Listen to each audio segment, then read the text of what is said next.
En el siguiente podcast daré a conocer cuáles son las emociones primarias, las emociones secundarias y las emociones mixtas. Para empezar, vamos a ver qué es una emoción. Una emoción es un estado complejo del organismo caracterizado por una existencia o por una perturbación que predispone a la acción. Las emociones se generan como respuesta a un acontecimiento externo o interno. En el externo se encuentran los hechos y en el interno los pensamientos. Esto se realiza de forma automática. Gran parte de lo que realiza el cerebro cuando se produce una emoción sucede de manera inconsciente. Se preguntarán cuáles son las emociones primarias. Las emociones primarias son la ira, tristeza, miedo, amor y asco. Estos son estados automáticos que son afectivos y complejos que se desatan en nuestro cuerpo y que cumplen una función beneficiosa y de adaptación del organismo. Esto se cumple al favorecer nuestra reacción frente a un estímulo. Las emociones primarias son variaciones de nuestro estado de ánimos provocadas habitualmente por pensamientos, recuerdos, anhelos, pasiones, sentimientos, etc. Existen diferentes teorías sobre las cuales son las emociones primarias, señalando en algunos casos 5 o en otros 7, dependiendo el autor. No obstante, cada emoción provoca un conjunto de reacciones y a continuación veremos las más evidentes. El miedo.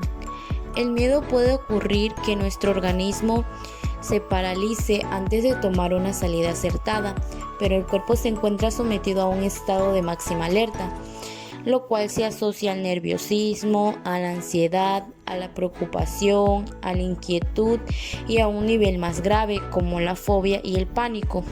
Amor. El amor son sentimientos de ternura y complacencia sexual. Genera un estado general de calma, relajación y satisfacción, predisponiendo todo nuestro organismo al entendimiento mutuo. Este muchas veces se asocia con lo que es la empatía, amabilidad, afinidad y adoración. Alegría. La alegría suprime sensaciones negativas o de incomodidad. Esta se asocia con el placer, la diversión, la armonía sensual y en niveles algo más altos con la euforia y el éxtasis. Sorpresa. Al elevar nuestras cejas expresando sorpresa, nos permite ampliar el campo visual y que nuestra retina reciba más luz. Esta reacción aumenta la información sobre el acontecimiento, facilitando la mejor manera de elección ante la nueva situación. Otra emoción sería un disgusto. Un ejemplo claro de ello sería al momento de hacer un gesto facial de disgusto, se perfila para bloquear las fosas nasales en caso de percibir una sustancia desagradable y facilitar la necesidad de expulsarla. Otra de nuestras emociones primarias es la tristeza. En caso de pérdida se asocia a una función adaptativa y reparadora. La tristeza provoca una disminución de la energía e ilusión por las actividades cotidianas. Paraliza nuestro metabolismo y nos limita y aísla.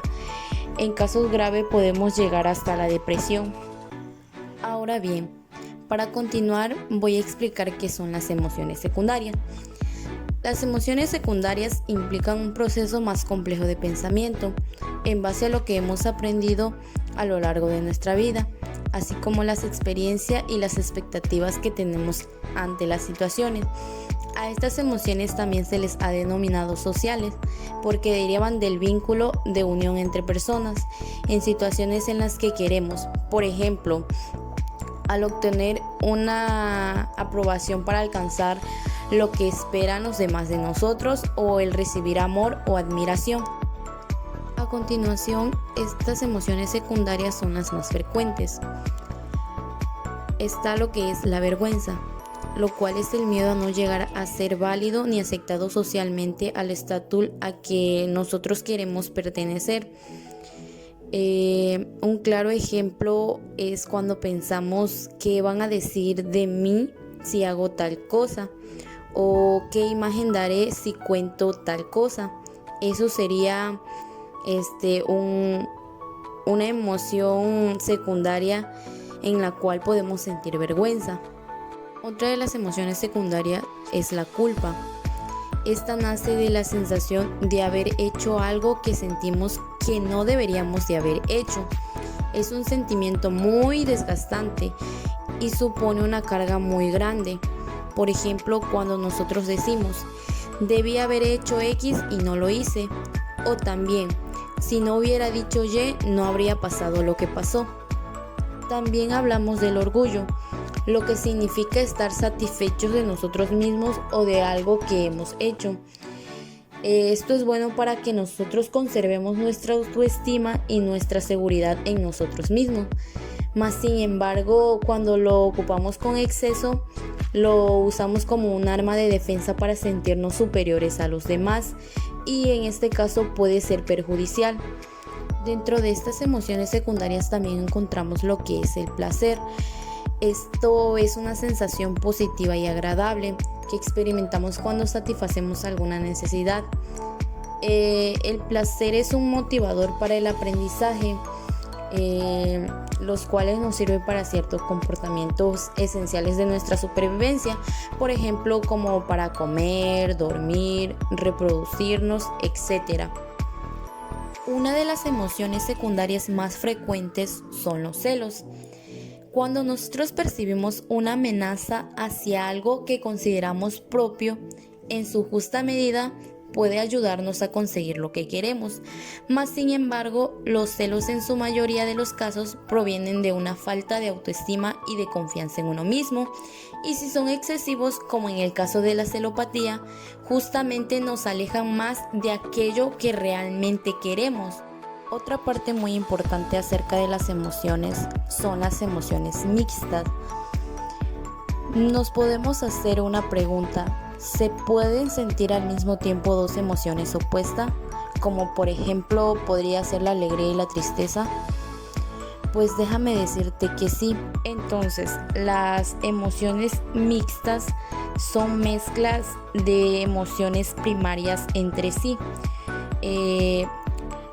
Las mixtas empiezan a mezclar, por ejemplo, la frustración es la mezcla del enojo con la tristeza. Otro ejemplo claro es la angustia. Esta es una emoción mixta mezclada de la tristeza con el miedo. Por lo tanto, si hablamos de mixtas, es una conjugación entre dos emociones. Bueno, esto ha sido todo acerca del tema de emociones primarias, secundarias y mixtas, los cuales forman parte de la materia emoción y motivación, la cual nos imparte la licenciada Limnitania Ramírez Rosique, esperando que sea de su agrado la explicación que dejé en el podcast. También esperando que sea concisa y clara para su entendimiento. Gracias.